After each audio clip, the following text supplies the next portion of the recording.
కమలాపురం అనే ఊరిలో భద్రయ్య అనే పేదవాడు ఉండేవాడు. అతడికి ఆస్తుపాస్తులేం లేవు గాని ఒక గుడిసె, ఒక పాడి గేదె ఉండేది.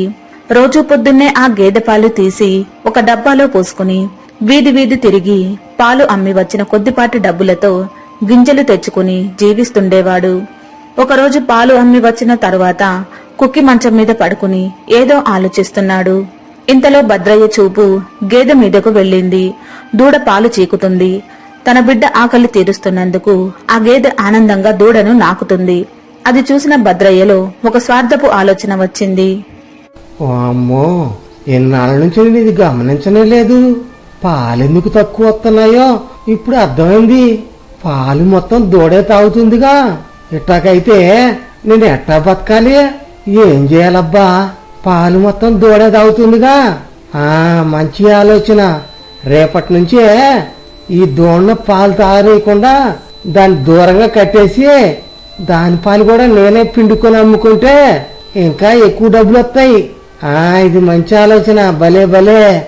ఆ మర్నాటి నుంచి దూడని దూరంగా కట్టేసి తల్లి దగ్గరకు రానివ్వకుండా చేసి పాలు మొత్తం పిండుకుని అమ్ముకోసాగాడు.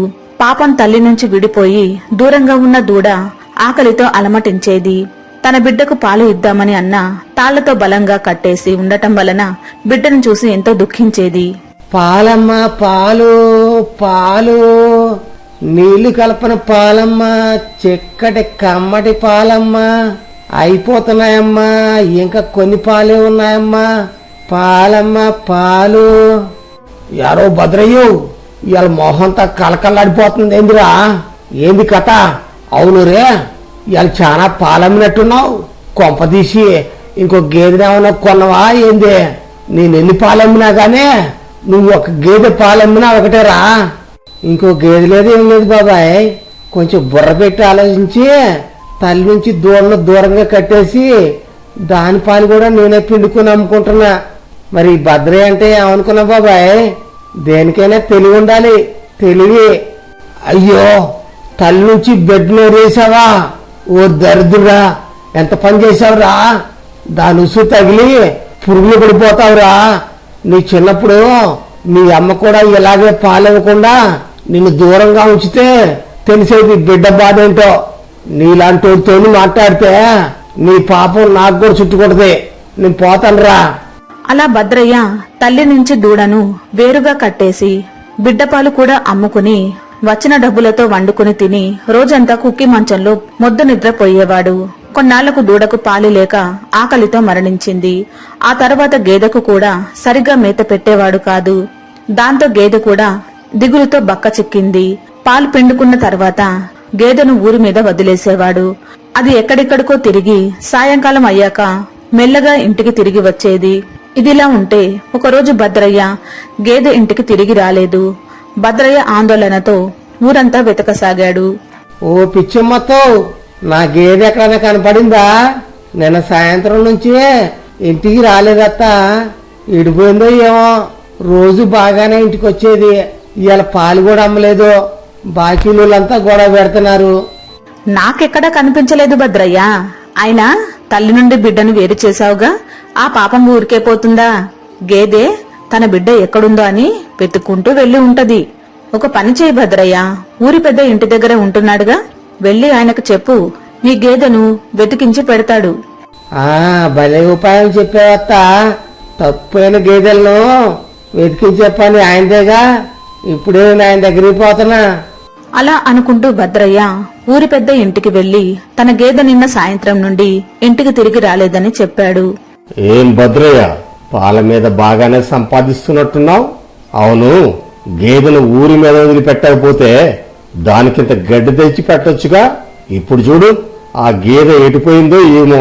కోటయ్య, భద్రయ్య గేదె తప్పిపోయిందంట. ఒకసారి బండ్రేగు దగ్గర, రెడ్డి చెరువు దగ్గర, దొరవారి తోట దగ్గర వెతికి అతడి గేదె ఆడనుందేమో చూసి తోలుకురాపో.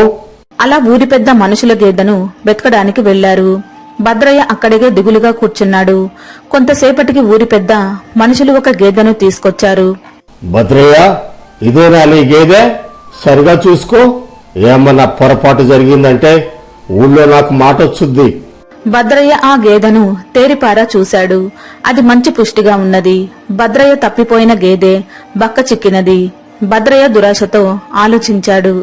ఎలాగూ నా గేదె మేత లేక బక్క చిక్కింది. కొన్నాళ్ళకి అది పూర్తిగా ఎండిపోద్ది. అది ఉన్నా ఒకటే లేకపోయినా ఒకటే తర్వాత. అందుకనే ఈ బలంగా పుష్టిగా ఉన్న గేదెను నాదేనని చెప్పి ఇంటికి తీసుకుపోయి దీని పాలు అమ్ముకుంటే బోల్డెన్ డబ్బులు వస్తాయి. ఎవరికి ఏ అనుమానం కూడా రాదు. భద్రయ్య అలా దురాశగా ఆలోచిస్తూ ఆ గేదె తనదేనని చెప్పాడు. ఓహో, అయితే ఇంకే నీ గేదెను ఇంటికి తీసుకువెళ్ళు. భద్రయ్య, ఇంకో మాట, ఇంకోసారి గేదెను అలా ఊరి మీద వదిలిపెట్టకుండా ఇకనైనా దానికంత మేత తెచ్చిపెట్టు. వెంటనే భద్రయ్య మంచి గేదె వచ్చిందని ఆనందిస్తూ దానిని ఇంటికి తోలుకుపోయాడు. ఇంటికి వచ్చిన తరువాత గేదెను పరీక్షగా చూసిన భద్రయ్య బిత్తరపోయాడు. అది పాడి గేదె కాదు, వట్టిపోయినది. అయ్యో, భలే పనిందిగా. ఇది పాడిగేదే కాదు, మొత్తం ఒట్టిపోయిన గేది. ఇది ఇంకా పాలేమిత్తది. ఇప్పుడు ఏం చేయాలబ్బా? ఇప్పుడు పోయి ఈ గేదె నాది కాదని ఊరి పెద్దలు చెప్తే నన్ను చెప్పుతో కొడతాడు. ఇప్పుడు ఏం చేయాలి? ఇప్పుడు ఈ పాలమ్మపోతే నాకు బొగట్టొచ్చుద్ది. భద్రయ్య అలా ఆలోచిస్తూ వట్టిపోయిన ఆ గేదెను ఇంటి ముందు కట్టేసి దానికి తిండి నీరు పెట్టకుండా దాన్ని ఎండగడుతూ తన తిండి ఖర్చుల కోసం భద్రయ్య కూలి పనులు చేసుకుని బతకసాగాడు. ఏ కన్నబిడ్డలాగా పెంచుకున్న మన గేదె తప్పిపోయి 4 రోజులైందే. అది ఒట్టిపోయినా దాన్ని గడ్డి కోసుకొచ్చి కడుపు నిండా మేత పెట్టి మిల్లికాడ తౌడు తెచ్చి కుర్తి పెట్టి మనకి బిడ్డలు లేకపోయినా దాన్నే కన్న బిడ్డలా చూసుకుంటూ ఎంతగా సాగానే. ఇప్పుడు అది కనపడకపోతే నాకు అన్నం సహించట్లేదా? పిచ్చి తల్లి ఎక్కడుందో ఏం చేస్తుందో ఏమో. అది ఎక్కడికి పోదులే మామా, తప్పిపోయి మనూలోనే పొలాలు ఎక్కడో మేస్తుంటుంది. అదే తిరిగి వచ్చుద్దులే. గేదె మీద మనాది పడి అన్నం తినకపోతే ఎట్టా చెప్పు. లేచి ఒక ముద్ద ఎంగిలిపడు మామా, ఎందుకైనా మంచిది. ఒకసారి ఊరి పెద్ద దృష్టికి తీసుకువెళదాం. మొన్న మధ్య భద్రయ్య గేదె తప్పిపోతే ఊరి పెద్దనే తన మనుషులతో వెతికించాడట. భద్రయ్య తెచ్చిన గేదె లచ్చయ్యది. భద్రయ్య గేదె వెతకటానికి వెళ్లిన ఊరి పెద్ద మనుషులు పొరపాటున లచ్చయ్య గేదెను తెచ్చి భద్రయ్యకు ఇచ్చారు. ఇప్పుడు తన గేదె కనపడటం లేదని లచ్చయ్య వెళ్లి ఊరి పెద్దకు ఫిర్యాదు చేశాడు. ఏం లచ్చయ్య, ఎందుకు ఈ మధ్య మనూర్లో గేదెలు తప్పిపోతున్నాయి? జనాలు తమ స్వార్థపు గొడవల్లో పడి మూగజీవాలను పట్టించుకోవడం మానివేస్తున్నారు. కోటయ్య, వెంటనే మన వాళ్ళని తీసుకువెళ్లి లచ్చయ్య గేదె ఎక్కడ ఉందో చూసి తోలుకురండి. వెంటనే ఊరి పెద్ద మనుషులు వెతకడం మొదలుపెట్టారు. ఊరు మొత్తం తీరిగ్గా ఎక్కడో పులిమెరలో వారి భద్రయ్య గేదె కనిపించింది. అది లచ్చయ్య గేదె అనుకుని తోలుకు వెళ్లి ఊరి పెద్ద ముందుంచారు. ఏం లచ్చయ్య, ఇదేనా నీ గేదె? చూడు, తిండి లేక ఎలా ఎముకలు బయటపడ్డాయో. కొంచెం గడ్డి రోజు పౌడేసి కొంచెం కుర్తి పెట్టి లచ్చయ్య, పుష్టిగా తయారవుతుంది. ఈ గేదె నాది కాదే. ఇప్పుడు ఈ గేదె నాది కాదంటే అసలు నా గేదె లేకుండా పోద్ది. ఏం చేయాలబ్బా? ఈ చూస్తేనేమో బక్క చిక్కింది, దాని పొదుగు చూస్తేనేమో పాడి గేదెలాగుంది. ఒక పని చేస్తా, ఇది నాదేనని చెప్పి దీనికి మంచి మేత పెట్టి ఒక 4 రోజులు మేపినంటే మంచి ఒళ్ళు చేసుద్ది. ఇది నాదేనని చెప్తా. లచ్చయ్య అలా ఆలోచించుకుని అది తన గేదెనని ఊరి పెద్దకు చెప్పి ఇంటికి తోలుకుపోయి దానిని పుష్టిగా తిండి పెట్టి పోషించసాగాడు. కొద్ది నెలలో అది బాగా ఒళ్ళు చేసి పుష్కలంగా పాలు ఇవ్వటం మొదలుపెట్టింది. ఏం లచ్చయ్య బాబాయ్, ఈ మధ్య మన ఊళ్ళో నువ్వొక్కడివే పాలమ్ముతున్నావు? ఇంతకు ముందు భద్రయ్య కూడా పాలు అమ్మేది. కొన్నాళ్ల నుంచి కనపడటం లేదు. అసలు ఊళ్ళో ఉన్నాడా, ఎటైనా వెళ్ళాడా? భద్రయ్య ఎక్కడికి పోలేదో, మన ఊళ్ళోనే ఉండో. మరి పాలు ఎందుకు అమ్మటం లేదో నాకైతే తెలియదు. గానీ మొన్నెవరో అంటుంటే విన్నా, నర్సయ్య మూటాలో చేరి కూలికి పోతుందంట. మరి గేదెలో చేసిండో ఏమో నాకు తెలియదు పద్మా. అలా లచ్చయ్య పాలు అమ్ముకుంటుంటే భద్రయ్య వద్దన్న లచ్చయ్య గేదె పట్టించుకునే వాళ్ళు లేక మేత లేక మరీ బక్క చిక్కిపోయింది. ఒరే భద్రయ్య, నువ్వు ఎంత తిక్కులోడివేరా? మంచి పాలిచ్చే గేదె నమ్ముకొని ఇట్లా రెక్కల ముక్కలు చేసుకొని కూలి పని చేయకపోతే ఎంచక్క ఆ గేదె పాలమ్ముకొని ఆ డబ్బులతో ఇంట్లోనే హాయిగా ఉండొచ్చు కదరా. ఏంటి సోమయ్యన్నా నువ్వు చెప్పేదే? నేను గేదె నమ్మటం ఏంటి? నువ్వేదో కలగానే ఉంటావు. నేను గేదె నమ్మలా ఏమలే. భలేవాడే సోమయ్య. ఎవరో భద్రయ్య, నా దగ్గరే అబద్ధాలు ఆడుతున్నావా? నువ్వు పళ్ళబోతులు వచ్చాయి కమ్మి అమ్మలేదంటావే. నిన్న వాళ్ళింటికి పాలకి పోయినప్పుడు వాళ్ళింటో కట్టేసింది.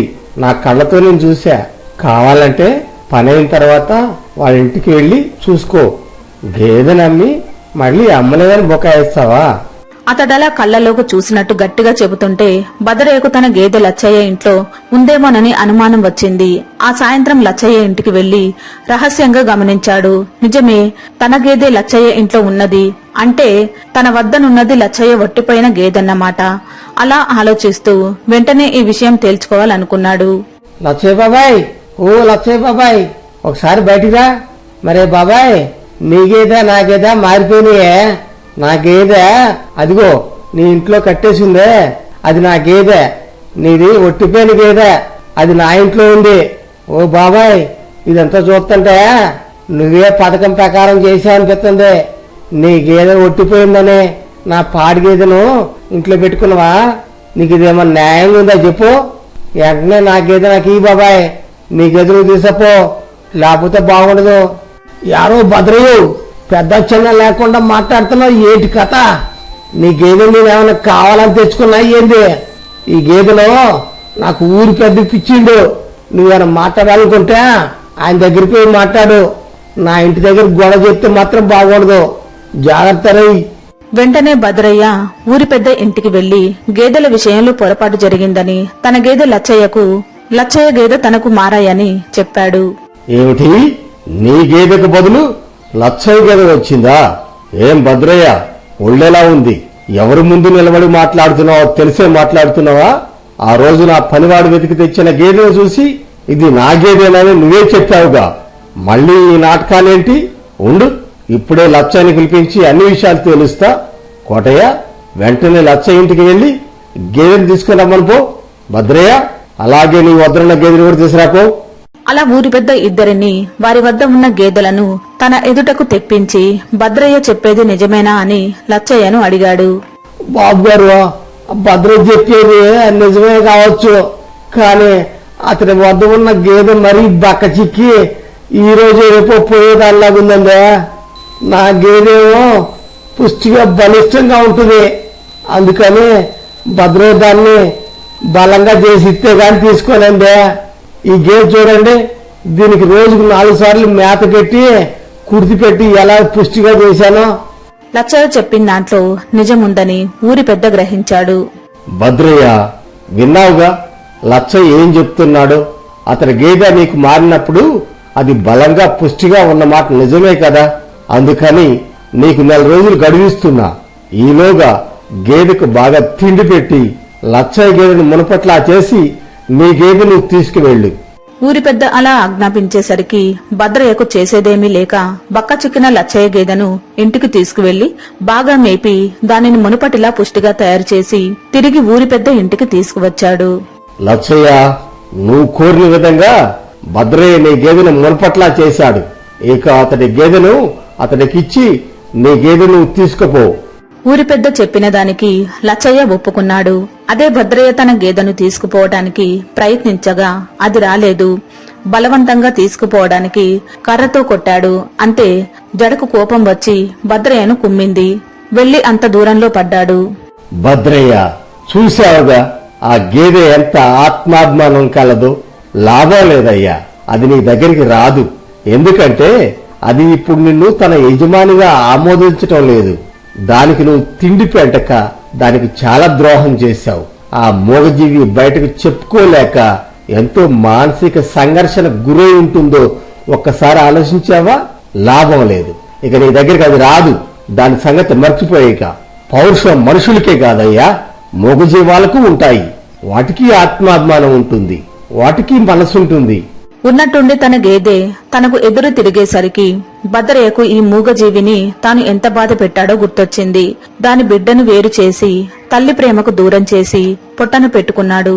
తాను ఆ మూగజీవికి చేసిన అన్యాయం తలుచుకుంటూ కుమిలిపోయాడు. ఇప్పుడు భద్రయ్యకు తన గేదె మీద ప్రేమ ఎక్కువైంది. రోజు గడ్డి తీసుకువచ్చి లచ్చయ్య ఇంటికి వెళ్లి దానిని పెట్టేవాడు. అయినా ఆ గేదెకు మనసు కరగలేదు. అయినా రోజు గడ్డిని తీసుకువెళ్లి పెట్టేవాడు. అక్కడే కొద్దిసేపు కన్నీరు పెట్టుకుంటూ కూర్చుని తిరిగి గుడిసెకు వచ్చేవాడు. ఇక నా గేదె నా వద్దకు రాదు. అది ఎంతో పౌరుషం గలది, ఎంతో అభిమానం గలది.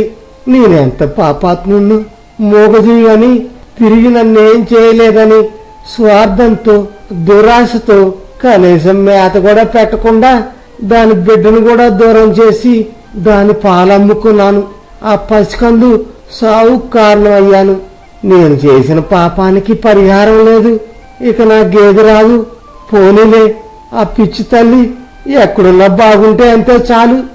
భద్రయ్య అలా కన్నీరు మున్నీరవుతూ ఒక్కడే కూర్చుని బాధపడసాగాడు. ఇంతలో కాలికి ఏదో తడి తగిలింది. తల తిప్పి చూశాడు. తన గేదె తోకాడించుకుంటూ భద్రయ్య కాళ్లను నాకుతుంది. దాని కళ్ళమ్మటి నీళ్లు వస్తున్నాయి. ఆ రోజు నుండి భద్రయ్య ఆ మూగజీవిని తన తల్లిలా చూసుకుంటున్నాడు.